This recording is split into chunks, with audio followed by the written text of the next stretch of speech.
Alright, welcome aboard the GEM, the Japanese Experiment Module aboard the International Space Station. Today, I'm going to be doing an activity with our Astrobee robots. So we're just getting started. I'm actually going to call the ground here soon, check in about exactly what we're doing today. I know we're doing some gesture recognition work and testing out that software. And we will get going here. Should be a good day. Huntsville Station on 2 for Astrobee. Penny, thank you. I copy, switching to 3. Huntsville Station on 3. Good afternoon, Eric. Hey, Woody. Great to be with you. How do you read me right now? Hey, Eric. Great to be with you. I have you loud and clear.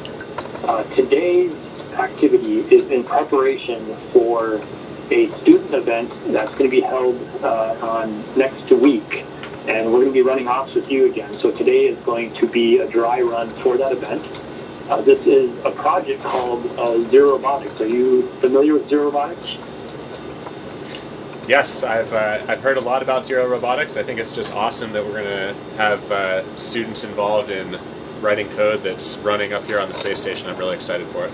Today, what we're going to be doing is, for each run, you're going to be performing 3 hand gestures in front of the Astrobee, in front of the science camera. And you're going to want to be about 30 to 50 centimeters with the hand in front of that science camera. That's the sweet spot. I would say closer to 50 centimeters than 30, but you'll figure it out as we go. We'll be back with you. We are ready for cruise step 2.2 to undock Bumble and place in the base 6 area, and then we'll fire up the impellers. Eric, I copy. And work. All right. Just pull it off the dock here. And the home position is right about here. Just let it go there.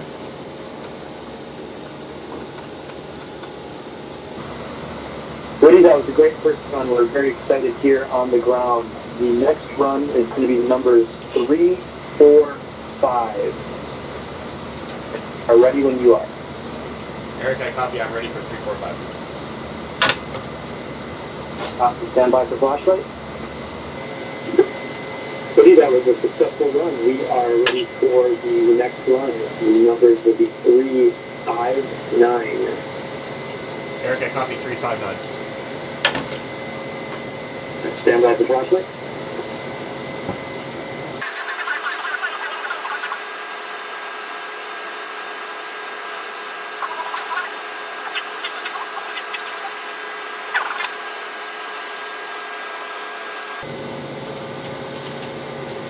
Alright, so after I put in the gesture, Astrobee does some position and orientation changes in response to the numbers that were displayed in front of the camera.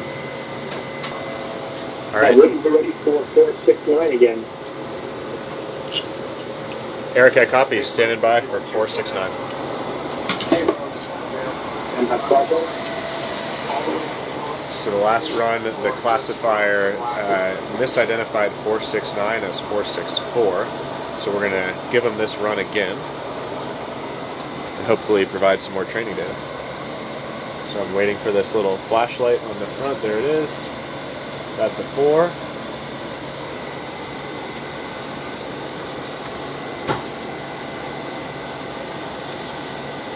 That's a 6. And that's a 9. Now we'll get out of the way.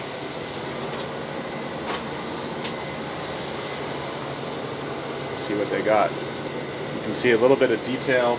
These are the vents. They're blowing out air all the time, but the little movers in there open and close. Woody, this was another interesting one. We visually saw 469, so you're doing good there. The robot saw 465 this time, so very interesting. Stand by for a decision to rerun again, but again, part of the data. Yeah, that's really interesting, Eric. I'll be standing by. Alright, so it sounds like 9s are hard to classify. What I don't know is whether the team on the ground is building this classifier for these gestures and providing it to the students as a module or software package that they can use, or whether this is the task the students have, is to classify what gestures the robot is seeing. So it'll be interesting. So you can see some detail here on the Astrobee. There's fans running, blowing air through the vehicle all the time, and then there are these little vents with little louvers inside that control, open and close to control how much airflow is coming out. And there are, looks like 2 on each side. So 2 on the bottom, 2 on this back face, 2 on each side, and so a total of 12. That gives you control authority for both position and orientation in 3-dimensional space. And then on both sides there's a sort of whole suite of sensors. The side that I'm avoiding right now is what it's using for navigation.